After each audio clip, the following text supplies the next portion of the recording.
Discovery, go at throttle up.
Discovery, go at throttle up.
Okay, welcome to Space News. It is Thursday, November 7th, 2024. This is the Space and Rocket Review. That's Space and Rocket Review. You two girls, tell your friends. Space and Rocket Review. I am EJ, your host. As always, I'm the only host. Hey, how you doing? Anyway, so a little bit of space news today. It's probably going to be a little bit shorter. I'm still feeling a little bit under the weather, guys. I'm trying to put on my brave face. I really don't feel good. So there is some stuff to talk about. Probably take a couple hours, and then I need to bugger off and go find my bed for a little while. This is going to make you sad. Is that the post about the High Bay 1 negotiations? Was tonight Chicky Nuggy night?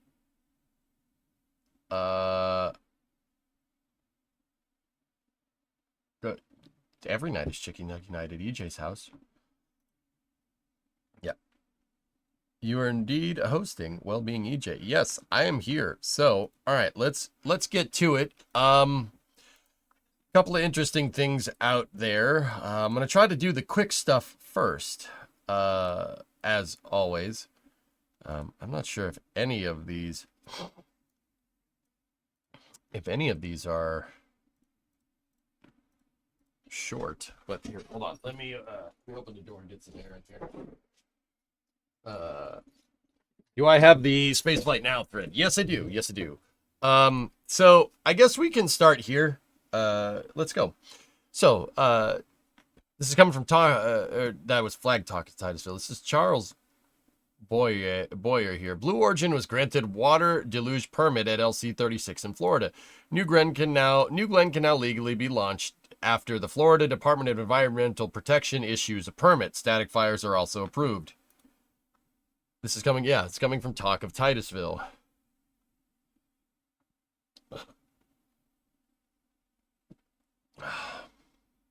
Bronchitis has been going around. Breathe well. This very much feels like a sinus infection. But yeah, we'll see. I have a doctor's appointment scheduled. We'll see what happens. Did Jeff get a new appointment in a new government or something? I don't know. This is a state regulatory thing though, Ando. It's not federal. Brontosaurus infection. Yeah. So they got a permit. That's good. This is basically after there was an FDP statement released that Blue Origin basically used their pad deluge system without the proper licensing. But it's very clear that that's gotten cleared up very quickly. So that's good. Good news. All right. I have 2 Spaceflight Now threads open.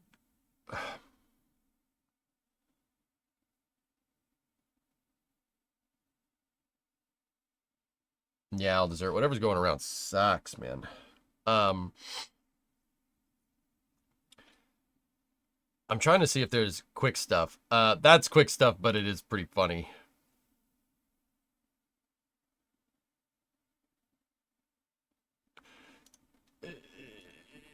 Marcus House. This is coming from Sean Gisler for Marcus House here. There.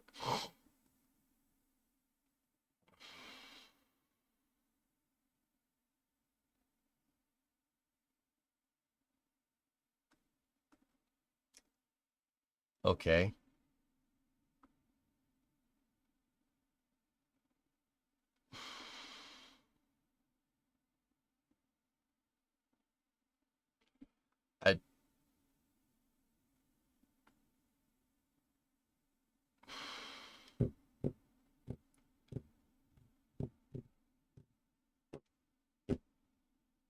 Okay. Yeah, all right. That's ship 31 has a new decal, some new nose art, man. It is a banana holding a hand, being held by a character that's also a banana. A hand banana. They're trying to help out with scale. Yeah.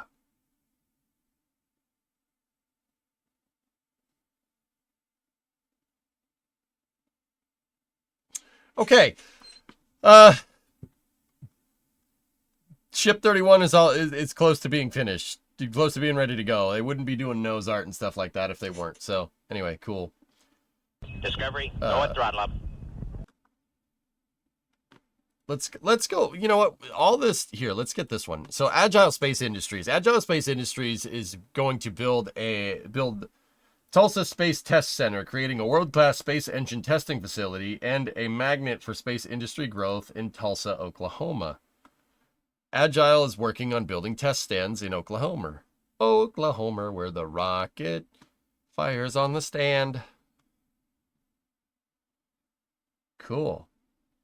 Tonight, I want a starship with the shark tooth on it, the shark tooth paint, like a P-40. That's cool. Agile Space Industries, a leading provider in aerospace propulsion and testing solutions for over 15 years, is pleased to announce the development of the Tulsa Space Center Test Center, TSTC. The state-of-the-art facility will establish Tulsa as a premier location for space engine testing and support the nation's critical need for advanced in-space propulsion testing infrastructure. The test stick will be located adjacent to the Tulsa International Airport on a site identified in close coordination with the Tulsa Airport Improvements Trust.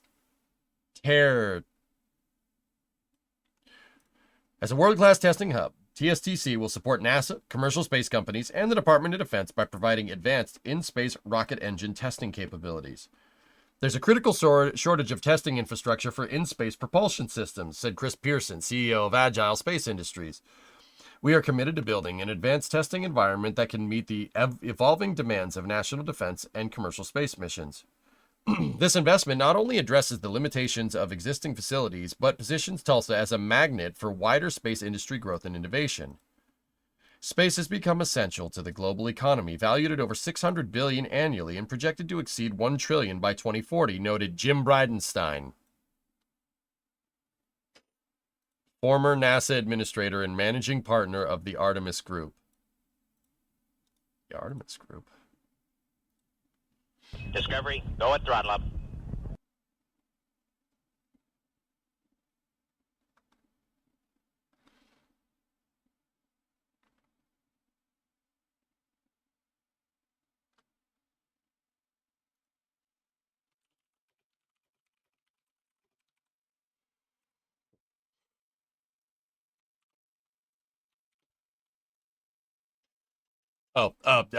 Okay, I'm sorry.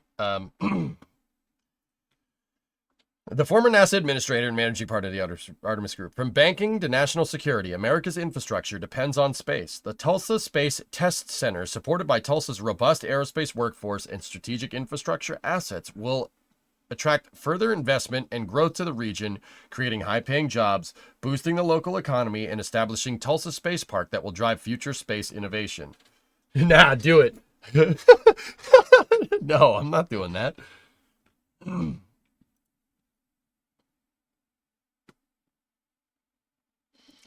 Yeah, Helzy, can I look at that in a second? So, where are we here? Tulsa International Airport. Quick, to Google Earth.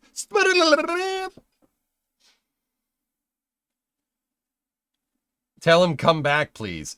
Lunprod, the more and more I think about that, the more and more I think it's going to happen. Nope, I just Pavlovianly zoom in on 39A. We're not going there. We're going to Tulsa.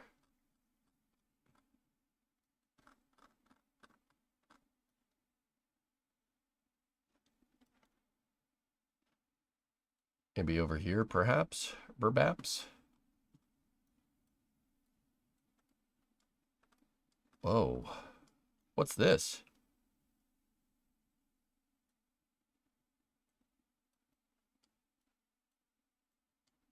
That looks like it was an airplane factory at one point. Now it's... I don't know. Ooh. It is a building. Yeah, I know it is, but that's not important, right? Ah. Nope. Not an airplane factory. Car factory. Or truck. Don't tell me this is where scouts were made. Because they're definitely not using it for... Yeah, it's got to be semi-trucks. I'm going to go ahead and guess that they probably make school buses there.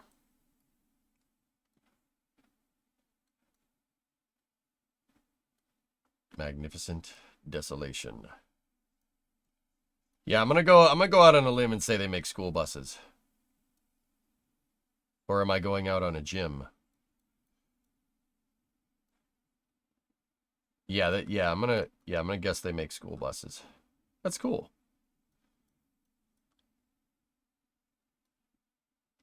Neat.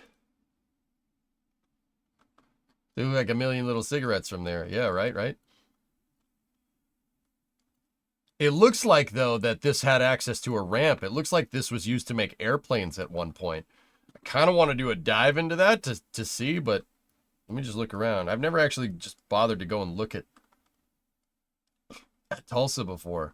See, there's all this stuff that's directly attached to the airport. What the heck is this one? What do we got here? What do we got here?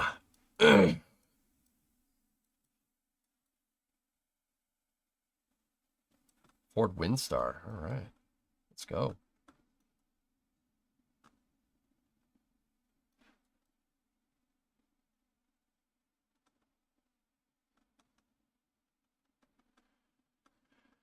They're old McDonnell Douglas buildings, Stephen? You think so?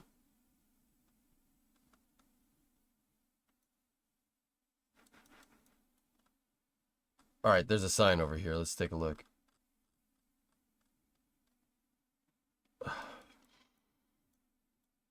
Oh.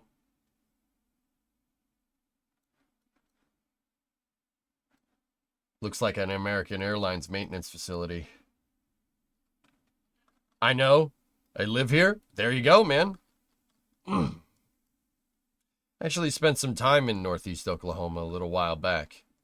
It's because my truck decided that the wheel didn't want to become a wheel anymore. And I spent the night in spent a couple nights in Veneta. Lost the wheel driving down the road on stream. Good times.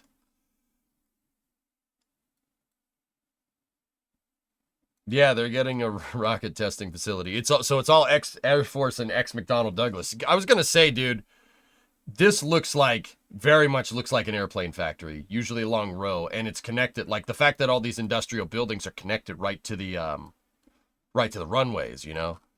I mean, but there's a flip side to that. The flip side of that is that this is great for rocket testing because airports are wide open spaces. They're good for testing rockets, which is cool.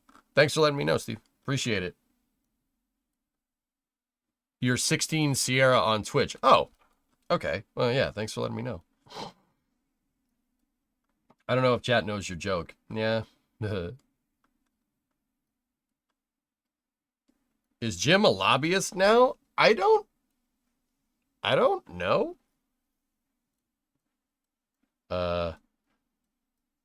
We don't know what Jim's doing. Jim is up to something, though.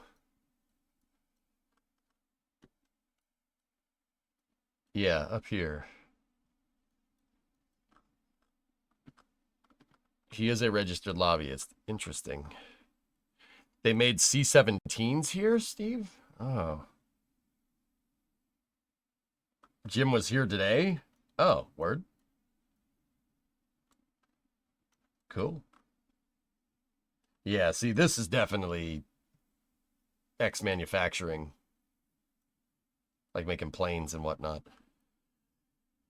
Anyway, cool. That's where these test facilities are per Agile here. How much sleep are you on? I'm on plenty of sleep, Ethereal. I really do not feel good. I'm really not doing too well. Yeah, whatever. Oh, I know her. I don't know Julia personally, but I know of her. The industry is quite small, actually. Also, he didn't endorse the election winner, and in the primary endorsed Florida man. Okay.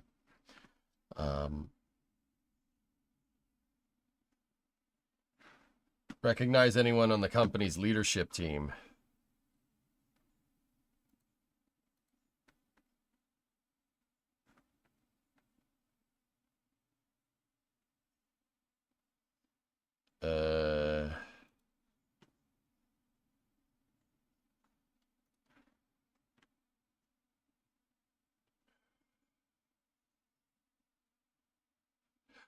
Yes, I do. Yep, yep, yeah, that guy. Yeah, Lars Osborne is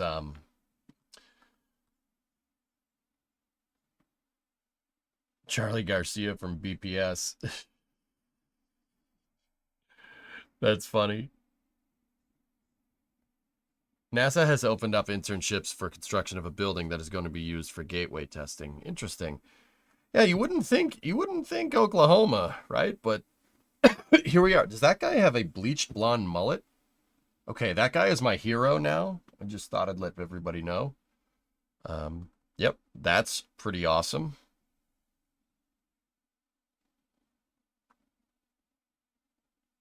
Cool. Neato burrito. Well, that's neat. All right. So this is a space flight. This is a place. Oh, dude, I can't even talk straight. This is a space flight now thread happening now. NASA's Lori Glaze, acting deputy administrator of the Exploration Systems Directorate, is providing us an update on the moon, Moon to Mars. Follow this thread for notable updates.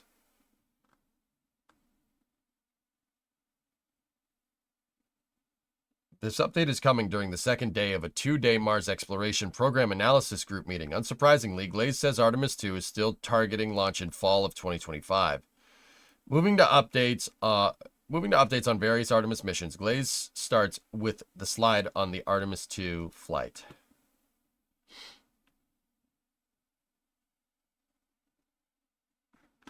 Okay. Continuing to Artemis 3, the first lunar landing, Glaze discusses the 4 scientific instruments that astronauts will bring down to the surface of the moon. Says these are designed for long-duration habitation on the moon and eventually Mars.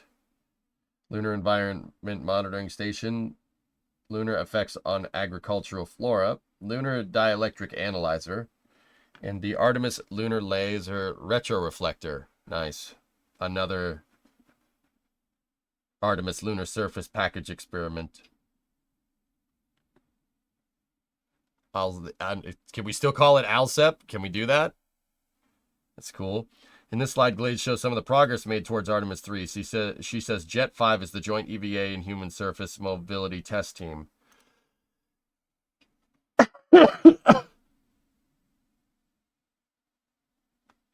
Cool. Oklahoma has more astronauts than any state in the union. I thought it was Ohio, Sierra.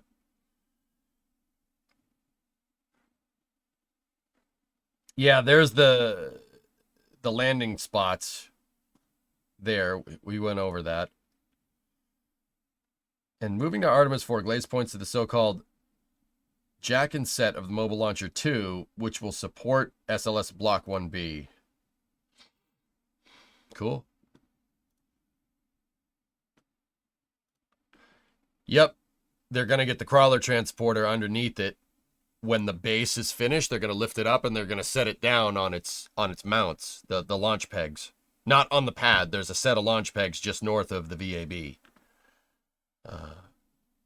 They've already done this, if I'm remembering correctly, and they're starting to build the launch umbilical tower per what we discussed in a previous stream. Glaze shares the following slide during her update on the gateway, which will orbit the moon. There's the Halo module. There's the xenon tanks from the power and propulsion element. Hopefully they've remembered to figure out that the wiring actually weighs something. Looking to Artemis 5 and beyond, Glaze points to the partnership with JAXA to develop a pressurized lunar rover.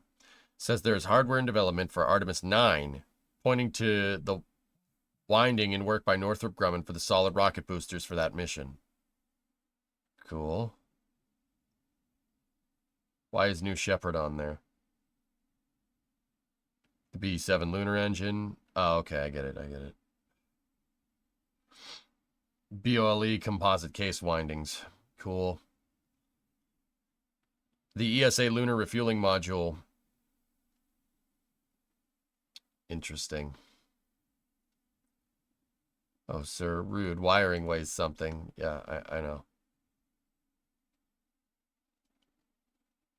Nope. In this slide, Glaze says that these 7 priorities came out of the most recent annual review of the Moon and Mars architecture. Why will we go? When will we go? What will we do there? Who will be involved and how? Yeah, these are probably things you should have thought about way before you started building the rocket, but, you know, better late than never. Establishing stakeholder expectations for a vehicle that's already made is not usually how this works, but here we are. Here we are, dudes. Here we are.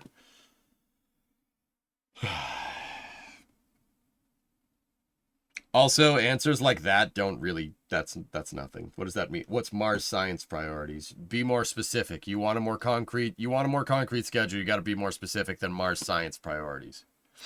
But maybe this is supposed to be generalized. Maybe they go into that later. If NASA were to get a budget increase, do you think NASA will block buy SLS cores? Yes. They should, at least.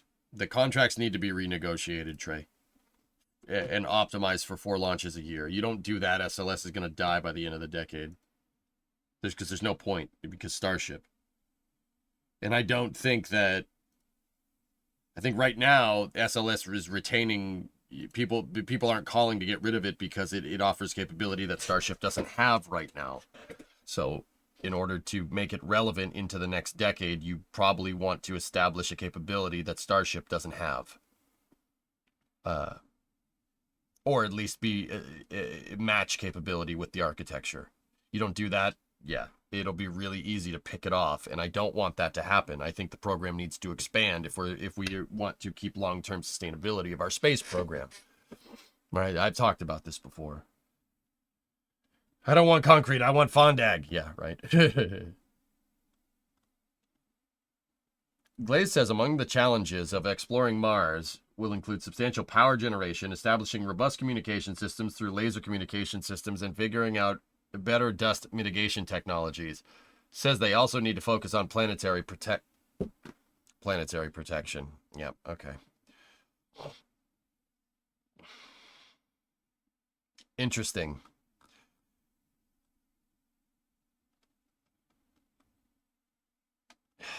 Yeah, guys, as much as I love this all sounds really good. As much as I love this, this all needs... The schedule is not good enough. It's not good enough, man. It's not good enough to be... It needs to go faster. It needs to be faster than this. We need, you know, they don't even, you know, they think that Artemis 2 is going to be sometime, like basically a year from now, right? And what is Artemis 3 going to be next year after that? When is Artemis 4? When is Artemis 5? Like, I understand, I understand that, you know, this is what I mean about SLS. We don't even know when the next mission is going to launch, you know, and I understand that, you know, this stuff takes time and it takes time to scale, but we need to have a drastic ramp up in SLS cores. Yeah, we got to do that way. If we don't launch this thing more, it's just, people are just going to call into question its funding and everything. It has to do something. It has to do something tangible. It doesn't need to go at SpaceX speed, right? 4 launches a year is fine. 4 launches a year. That's it. That's all you need. I'm serious. That is perfect. That's nice and healthy, nice and robust. You get a quarter, you get 3 months for every launch. That's fine. That's enough flexibility in between lunar missions to let, you know, to get the data from one mission to carry it over right to the next one. That's nice and healthy. That's where the government should be. That's fast. That's fast enough. It's not going to be Starship launching every day. You don't need to see an SLS core every day. But you got to remember, like, this is good enough. That's nice and sustainable to do nice, concrete, fondag, scientific missions and go from there. That's what you need. When is Artemis 5? When is that happening? We don't even know when that's happening. You don't even know when these two are happening. Maybe next year for that one. Maybe. All right. These missions need a roadmap. You need a roadmap for these missions. You need to know what these missions are doing now. And I'm not saying that NASA isn't. It's clear that they have somewhat of a roadmap here. But it seems like a lot of it is very much in flux here, which is not the best. I found this banger of a paper for your research. Oh, nice. Cool, man. Is it fair to say that they should really try to upgrade the RS-25 Powerhead? Their problem here, Ethereal, is that you're using an engine that was designed to be reused and retrofitting that engine to make it expendable because for some reason somebody thought that human rating or coming up with new propulsion would be more expensive than doing that.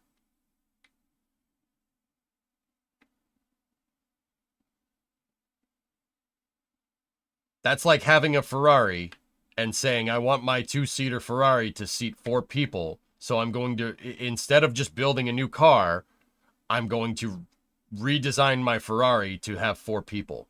What? Just make a new car. Just make another car. There's no way that it's going to, like, at this point, I'm convinced we should just, like, you gotta come up with new propulsion. This reusing stuff really only works if you have a lot, to keep the manufacturing lines open, right? So like reusing shuttle engines is a good idea if you have a lot of shuttle engines, right? And you retain the technical knowledge on the assembly line. The problem here is that we haven't made new RS-25s in 20 years. The Block 2 SSME, they made those in the 90s, and then they shuttered the production line. Part of why propulsion is so damn expensive is because they had to restart.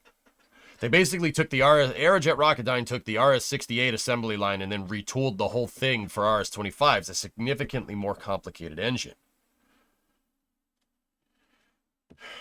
Constellation just had them used RS-68s, right? And then, like, once again, you can't tell me that the decision was made to use RS-25s because A, we had them, and B, they're human rated already, right? Screw that. Screw that. They should have just human rated the RS-68 or just come up with something new. Like, RS-68 makes sense for on a super heavy launch vehicle if it's Constellation, because you don't, in Constellation's architecture, your super heavy launch vehicle has no crew on board. Ares 5 was never supposed to launch with people on board. So somehow we figured that would be a better solution. Designing the most complicated expendable vehicle using reusable vehicle parts. That's why it carries a heavy price tag. Now at this point, the production line's already ready to go, right? The time to get rid of SLS would have been 10 years ago 10 years ago. That's the time when it would have been good. But even SLS came in actually about 10 years ago. SLS came in well after the shuttle program shut down. So all the technical expertise, all your technicians and all the people that build those engines and all the people that maintain those engines, you fired and you have to hire a new crop now. It's part of the reason why SLS has taken so damn long.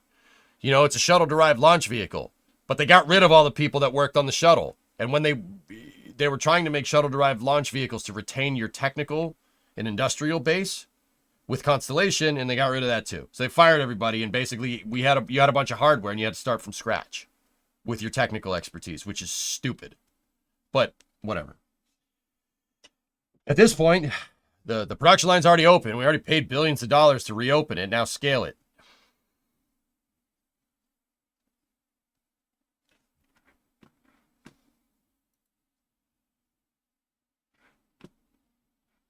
So anyway, it's good. This is great. I like seeing some concrete goals, but this is not.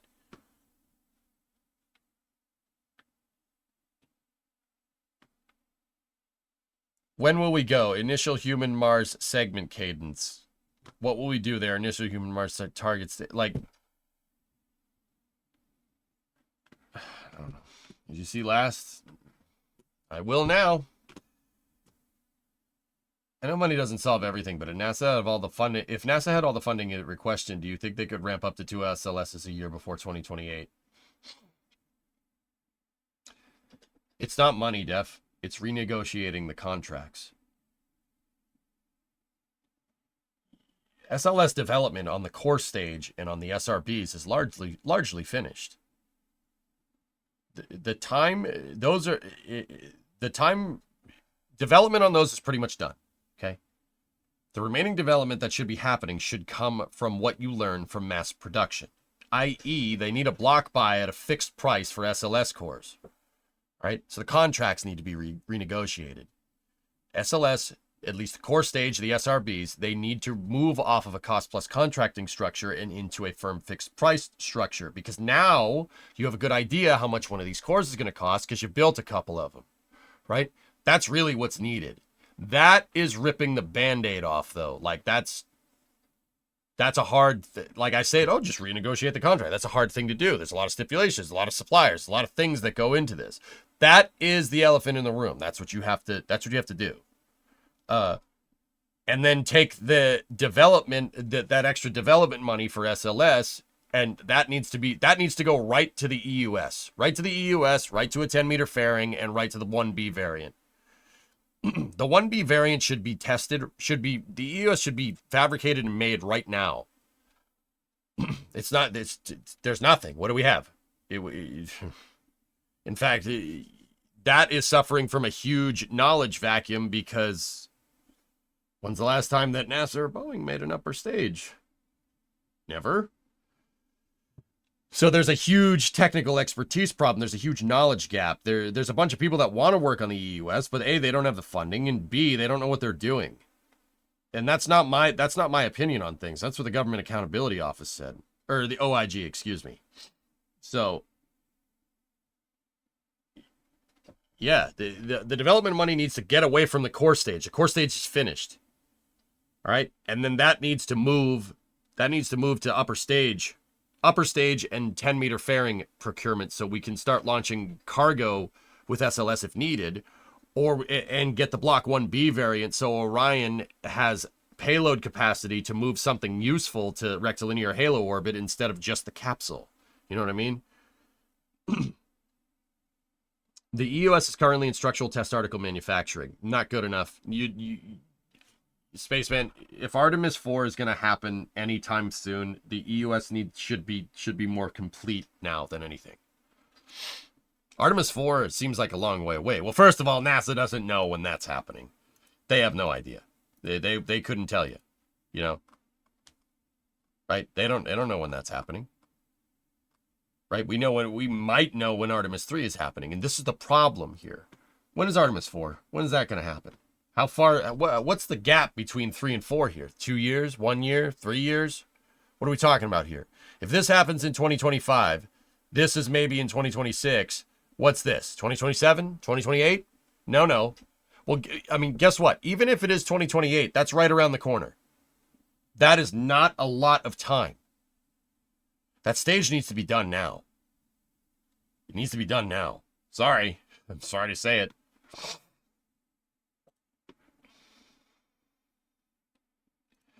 I don't, but I'll open it. Do you think Starlink will be able to broadcast the moon landing in real time to us? I don't know how a low Earth orbit constellation is going to do that, Brand.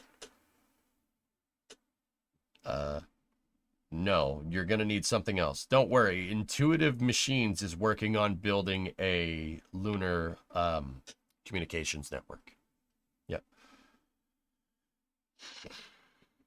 Do you see any of this speeding up in a potential space race with China under new administration? Yes, I do, Orange. I believe that that's what's going to happen. That is just what I believe. That's just what I think. There's no indications of that happening yet. A lot of people think that NASA's going to get screwed. I don't think so. I think NASA will be drastically expanded in the coming years. And yeah, you need some deadlines to scale to. NASA's biggest problem over the last 4 years is that no one's been at the wheel. Bill is trying, but Bill's trying to right the ship from the captain's chair. You know, there's no helmsman. There's no one steering the ship. Be like a good euphemism would be like you're trying to drive a car from the passenger seat. In my personal opinion, NASA needs to block by a decade worth of SLS and start internal development of their own launch vehicle. Agreed, Kat. Yes. I agree. I believe at its core that NASA is a scientific research organization, and that is different than what the needs of a commercial market are for space. That doesn't mean NASA shouldn't use commercial hardware, but also it's important for NASA to retain parity, P-A-R-I-T-Y, parity, not like a parody of something. They have to be able to match what SpaceX can do, i.e. if SpaceX can send a person to the moon without anybody's help, NASA needs to be able to do that too. It's important that we have a healthy and robust national space program with long-term goals. If we don't have that, guess what? Believe it or not, who's going to suffer from that? Commercial is going to suffer from that. NASA needs to make the new market for the commercial. Without NASA's long-term goals, a significant chunk of spending for our commercial space programs goes away. Where would SpaceX be without commercial crew, commercial resupply, HLS? Where would they be? Not nearly as far as they are now. Discovery, go at throttle up. That's for sure, right? So I'm with you. They would not be, exactly. You need NASA to be paving the way so they can give these commercial companies a reason to go and do their thing. That'll get your commercial companies to a technological readiness level where they can start doing their own commercial stuff. A good example of this is NASA gave money in 2008. They gave money to SpaceX to develop Falcon 9 for commercial resupply. SpaceX now uses Falcon 9 to launch Starlink, another profitable venture. And they're using that to make Starship, et cetera, et cetera. We got to do the same thing. We got to do stuff like that. NASA needs to be leading the way. If they're not leading the way, you're opening up if you put all your eggs into the commercial basket, you're opening up our entire national space program to basically be gone at the first sign of a recession. That is an insanely stupid idea. I've been saying this for a decade. It's annoying. I talk about this every stream, but yeah, long story short, I agree with you. That's why this needs to fly more, not less. It flying less is bad. That's bad for us. That is a significant amount of money that's not being spent on space that could be spent on space. Those RS-25s are too expensive, IMO. Yeah, of course they are, Snake, but that's what we got. It's very clear that it takes a long time to establish the capability of super heavy launch, right? It's clear that it takes a long time. Even with a blank check, look at how long it took to get the Saturn V going. From the beginning of the 1960s, Saturn V's first launch was in 1968. It takes time. Even if you have a blank check, use what we have. Yes, it's expensive. If we build a lot of it, the price will go down. All cost plus contracts must go. No, Zed. Cost plus works for development when you don't know how much something is going to cost, i.e. building a new launch vehicle. Discovery, go at throttle up. Cost plus for services is entirely stupid. I wouldn't put a cost plus contract for a block buy for SLS. I would just say, hey, we used cost plus contracts to make the dang thing because you didn't know how much it was good. We don't know how much building a moon rocket is going to be. You don't know how expensive that is. Now that we have the capability, what I'm saying is NASA needs to move to a block buy. They need to start buying a lot of SLS cores and a lot of engines to go in those SLS cores at a fixed price. If you don't do that and you cost plus the damn block buy, I agree with you. That's dumb. It's all about what and where. Your contracting structure needs to go somewhere. But in order to get the right contracting structure, there needs to be an incentive. Part of the reason why SLS is cost plus because it has no freaking plan. There's no plan. I mean, yeah, there's this, and Jim did a good job getting the Artemis program off the ground to start getting a plan. But dude, what do these missions do? What is this mission supposed to do? What is that mission supposed to do? Do we know? No, we have no idea. There's just some placeholder pictures of Gateway and maybe a rover, right? First Lunar Space Station assembly mission. All right. these missions should be figured out now if we're serious about doing these in this decade. You should have a pretty damn good plan. And, I'm not saying that they don't, but the deadlines are what keeps the cost plus contract in line. You know what I mean? Excuse my poor understanding of the industry, but is Starship and its faster timeline a threat to SLS? No. I mean, Def...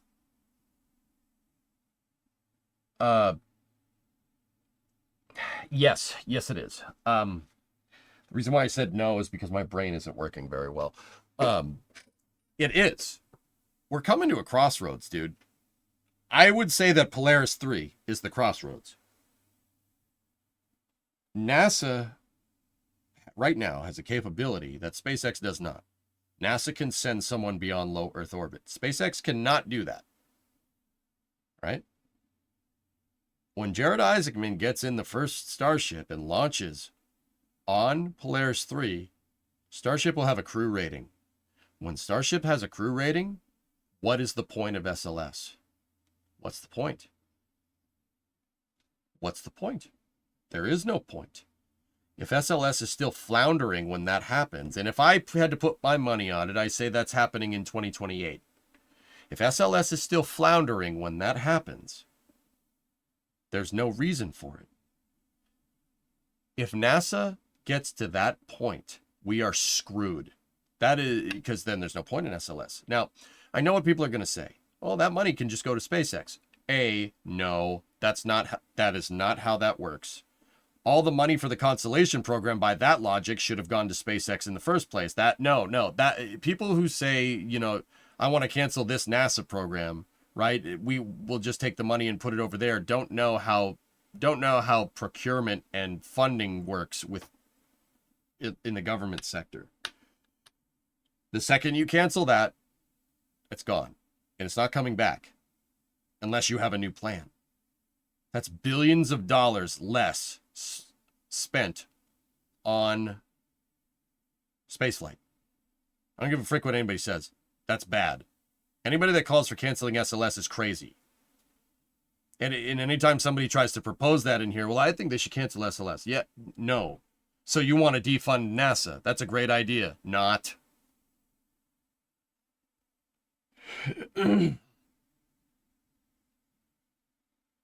Yeah, exactly, Phil. NASA needs to get their head on straight. A lot of things need to be fixed.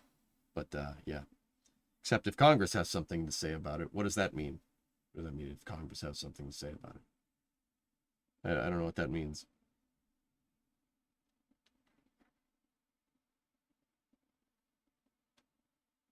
You need, and that's the reason why I'm calling for a more concrete plan than just, we're going to do this sometime soon.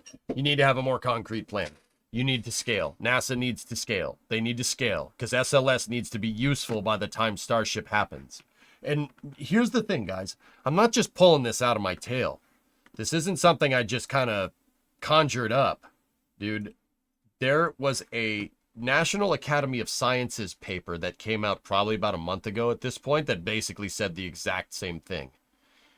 If NASA's at a crossroads, if it gets to the point where it just becomes a regulatory body, NASA will end up basically through and through being run by bureaucrats, not engineers. Now, don't get me wrong. I think a bureaucrat needs to be at the head of NASA, right? In order for the NASA administrator to effectively do their job, they need to have some political competency. But that's it. Everybody else needs to be scientists or engineers. You need a scientist leading your science mission directorate. You need an engineer leading your human explorations operations mission directorate. If you do not have that, and you have in those positions go to somebody that's not a scientist or an engineer, now NASA becomes a regulatory body. That is not what NASA's supposed to do. NASA's facing a very big problem right now. Kids don't want to work for NASA. They want to work for SpaceX. They want to work in the commercial sector. Why? Because NASA doesn't do anything cool, seemingly. If we get to that crossroads, yeah, that's really bad. That is a really bad thing. You don't want that because then NASA just turns into a regulatory agency, which basically gets defunded and fades into oblivion, and then all of our hope is on commercial space. I don't think that's smart. I don't think that's smart. And I really don't care how much SLS costs, to be honest with you, because you know that funding is going to be there because of the redundancy built into how we fund stuff in Congress, right? It's hard to get a program canceled, right?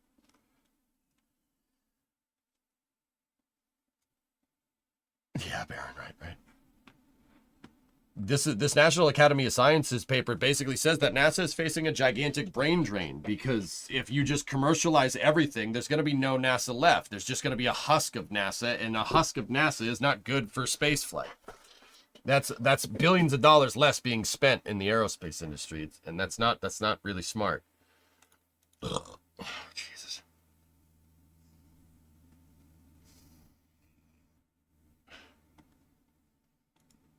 Okay. Basically turning NASA into the space FAA. Yeah, that would be very bad, Victory. I don't want that. NASA services a capability to us as taxpayers to gain scientific understanding. Okay? Commercial agencies don't necessarily do that. Right? And I know what people are going to say. Well, why not just have NASA scientists contract these missions out? Scientists want to do science. They don't want to manage a damn program. Engineers don't want to be a program manager. They want to design things. It's pretty straightforward stuff. That's why I've always said that NASA needs to retain parity. If they don't, and NASA is seen as redundant, guess what? It'll get axed. Don't think it won't happen. It happened at the end of the Apollo program. Not necessarily for redundant reasons. Constellation, it was seen as redundant. Oh, the commercial sector can do it better. Yeah, okay. Took us 10 years to get back to Leo, right? Is it feasible for NASA to give up on launchers entirely and focus on payloads? I suppose, Def, that there is some scenario where NASA procures starships and uses them for their own capability. Sure. Maybe.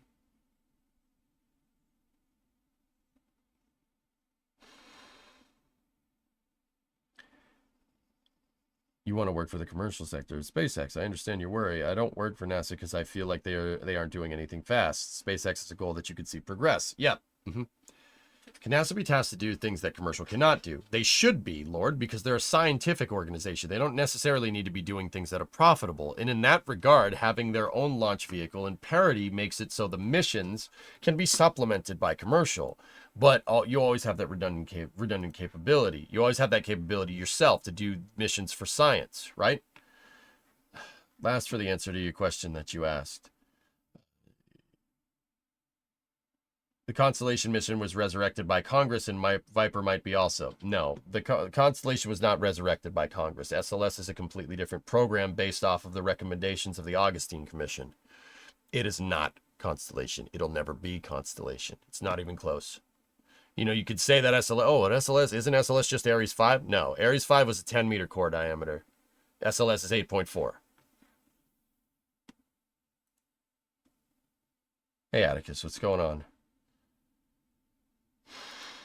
There's been talk about NASA's role should be only on R&D and payloads. They should be doing things that doesn't make sense for the commercial sector to do, like landing on the moon, because no commercial contractor can do that right now. NASA should build the lunar base, right? You know, they should build the lunar base initially, and then the commercial sector can resupply it. That's how it should be. It's not necessarily what we have. Hey, Splitsy, thanks for the raid. 229 raid. Raid. What's going on? Splitsy Raid, how are you? I'm just doing some space news over there. What's going on, everybody? I'm EJ. I do daily talks about space flight and engineering and what's going on in the space program. This is my space news segment. SLS is not Ares 4. No, it's not. Even Ares 4 had a 10-meter core diameter. Anyway. What was Splitsy up to?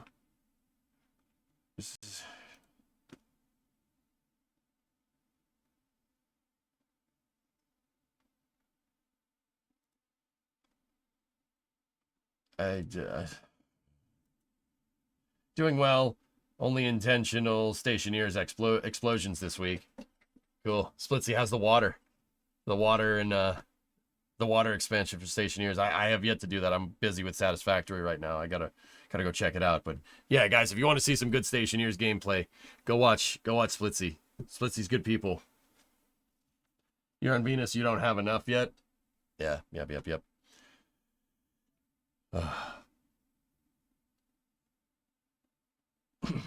Anyway, NASA needs to have redundant capability to SpaceX. That's what I was talking about.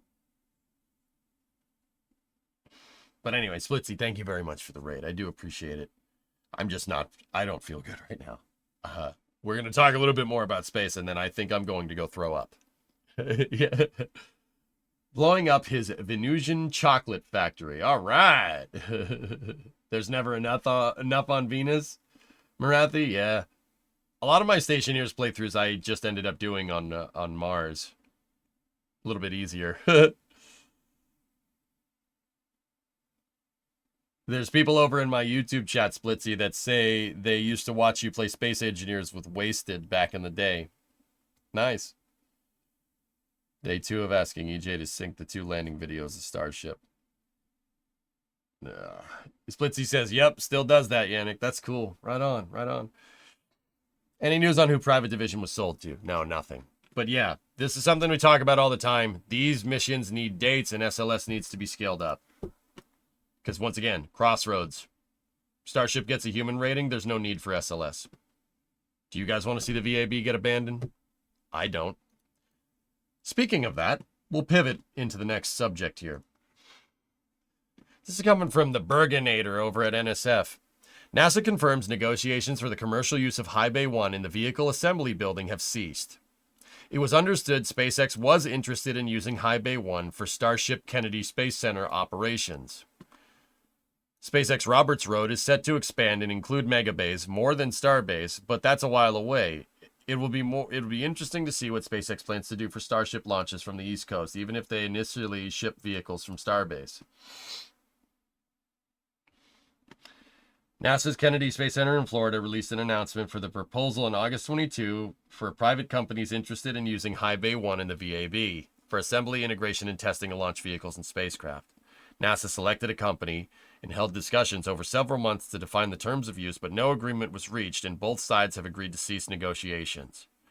NASA is currently planning for use of High Bay 1 in support of Artemis operations, given the capability to support a versatile array of operations, including assembly, integration, and testing of launch vehicles and spacecraft.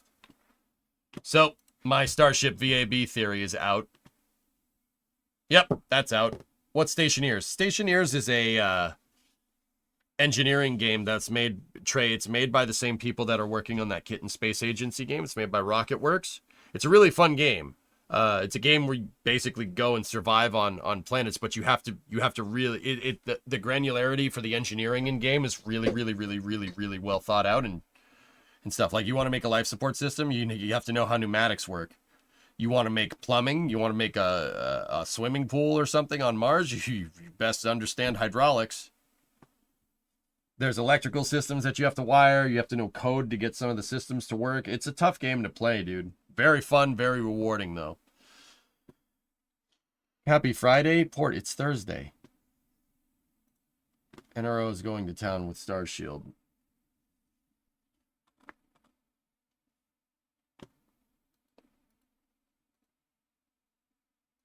Interesting. Not here. Well, it's my stream. In this stream, we use Eastern time. It's Friday here. I don't care where you live. I don't care where you live, dude. Damn. So yeah, my Starship VAB theory is out. But if you read the end of what the Bergenator said there, NASA is currently planning for use of High Bay 1 in support of Artemis. That's good news. High Bay 1 has been abandoned since July of 2011. Yes, abandoned. No one, it still has all the space shuttle integration hardware in it. Yeah. Great.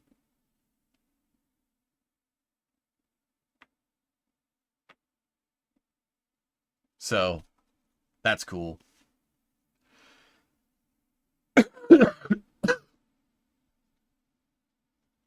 But yeah, that kind of sucks. I really wanted to see Starship roll out of the VAB, but yeah, that kind of puts my theory to bed. But seeing two SLS roll out of High Bay 3 and High Bay 1 could be pretty cool. That could be pretty awesome. What's most likely going to happen now is that High Bay 1 is going to get retooled for SLS Block 1B. And if my theory is correct and the Artemis program is about to get ramped up, that's a good thing. That's a good thing. That means you could do Artemis 2 and Artemis 3 while you're retooling High Bay 1 for Artemis 4 and SLS Block 1B, which they're building a new ML for. And then once that's up and running, you get Artemis 4, Artemis 5 going, you retool High Bay 3 for SLS Block 1B as well. And then I don't know what they're going to do with that damn mobile launcher. But either way, good stuff. This certainly bodes well for ramping up, Reaver. So that's a good thing.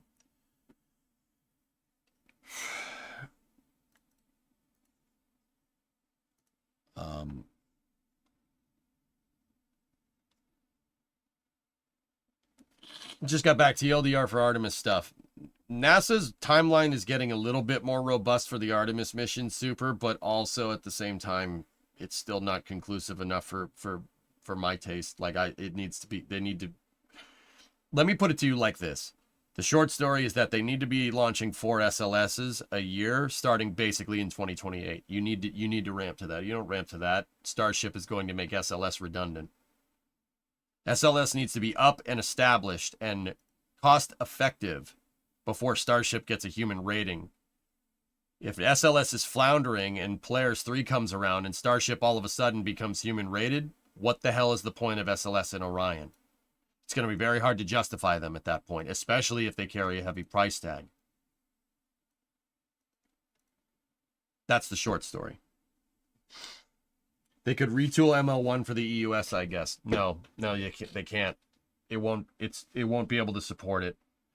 Mobile Launcher 1, because it's a retooled Ares 1 launch pad, which, once again, idiotic idea, taking a mobile launcher for a vehicle that weighs like 5 million pounds and retooling it for a vehicle that weighs 8 million pounds and just think everything is going to be fine.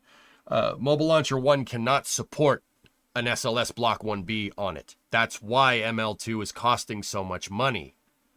Everybody harps on Bechtel for, it costing $1 billion. And don't get me wrong, going from 300 to $1 billion is unacceptable. Right? But also at the same time, you need this mobile launcher to hold up 8.8 million pounds of rocket. Right? It needs to be redesigned. You're getting to the upper limits of the weight you're getting to the upper limits on weight capacity for 39 for Complex 39 with SLS Block 1B. It's the solid rocket boosters, guys. Yeah. But yeah, there's a reason why ML2 costs so much money, because for whatever reason they didn't anticipate that a vehicle with two 5-segment solid rocket boosters would be ridiculously heavy. Unknown, I guess. Right? Guys, the whole mobile launcher for like an SLS Block 1B, the mobile launcher, the launch umbilical tower, and the vehicle are probably going to be pushing 15, 16 million pounds. That's 7 million tons? Yeah. That's heavy. The crawler transporter does not like moving that very fast. It can move it, but that's part of the reason why the second mobile launcher is taking a while. I mean, personally, I think they should be building 2, because the hard part of figuring out Mobile Launcher 2's design was the weight requirements, right? Now that you have that figured out, building the second one shouldn't be too hard. It should be building 2 or 3 of them. But no, we're not going to do that. That would be the smart thing to do. Is Titan here? He brought ball. Hey, Titan. Hello, pupper. Bye-bye, pupper. I just want to say hi. Hey, how you doing? Good. How are you doing? Not good. I'm going to be probably in a little bit, okay? Okay. I really gotta lie down. But anyway, Titan makes me happy. Taito! Hello, buddy. Hello, is that your ball? Yeah. You got your ball. Nope. I always have my ball. Why are you? What? No.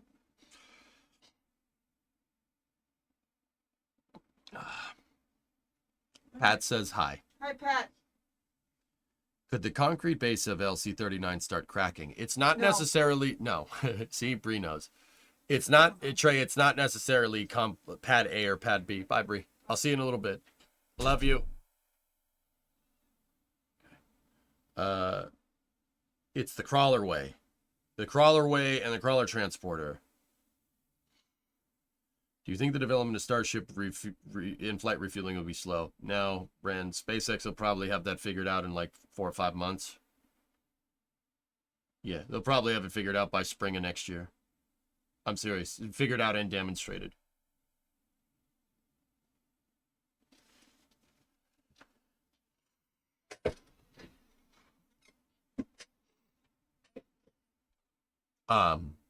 Yeah. Isn't the demonstration next year? Yes, correct. Get some rest. Yeah.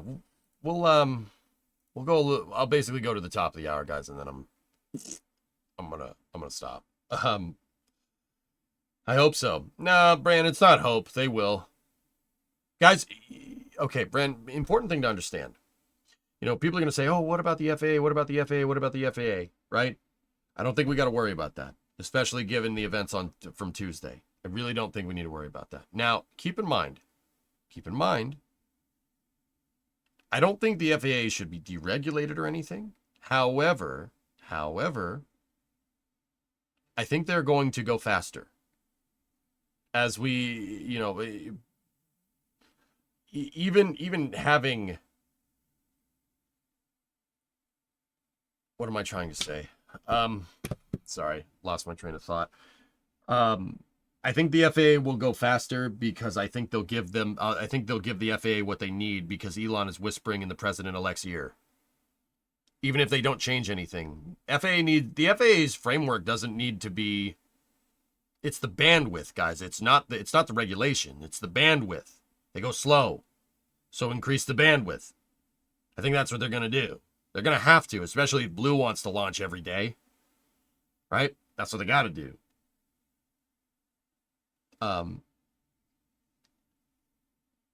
So with that being said, and as Starship matures more and more, and the design matures, and the threat to public safety is less and less, the cadence of missions should go up.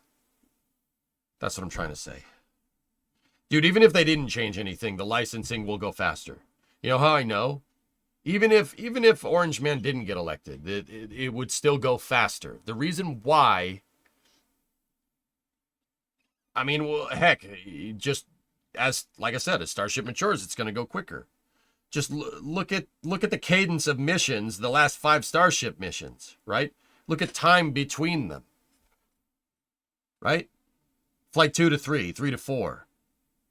4 to 5, right? The cadence is getting quicker and quicker. 5 to 6, it's getting quicker and quicker. Arguably, the regulatory 450 framework that the FAA uses is good. They just need more people. They need more bodies to sign off on all this paperwork. And I don't mind doing all the paperwork. The paperwork should be there. You know, it's important to cross your T's and dot your I's with rocket science. You know what I mean? But yeah, I think the missions are going to come faster. They're going to come faster, and they would even if Orange Man didn't get elected, it would still be going faster. So yeah, 2025, we're going to see a lot of Starship development. The cadence is going to go up.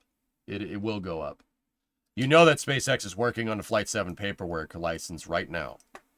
They're working on it right now.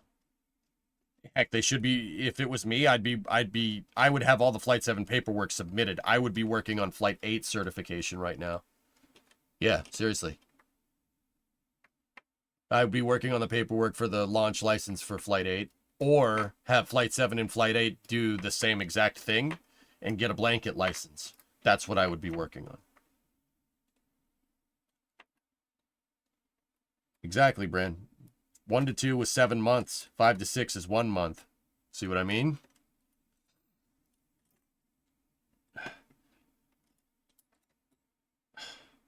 Guys, I gotta stop.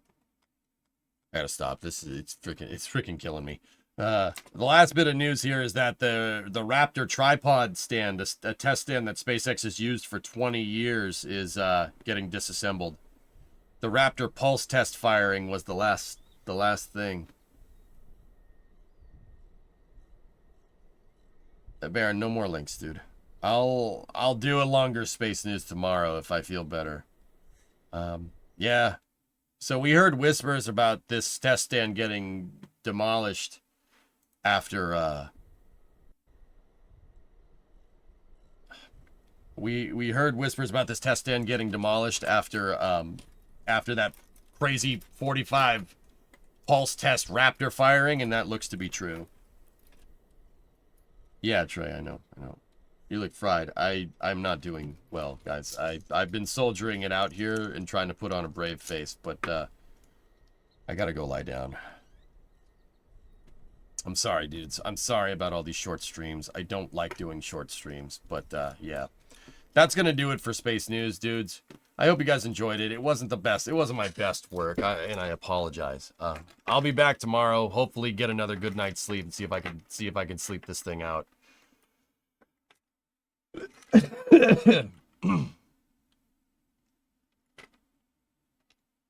Yeah, I gotta do what you gotta do. Yep. I hope you guys enjoyed it. I hope you guys had some fun. Splitsy, thank you very much for the raid. I do appreciate it. I'm gonna go get some rest. I need to be good for Flame Trench tomorrow. So, I'll see you guys then. Thank you very much for watching. Sorry about ending early. Your Space News barely was an hour. But hopefully you learned something new. And hopefully I didn't ramble too hard.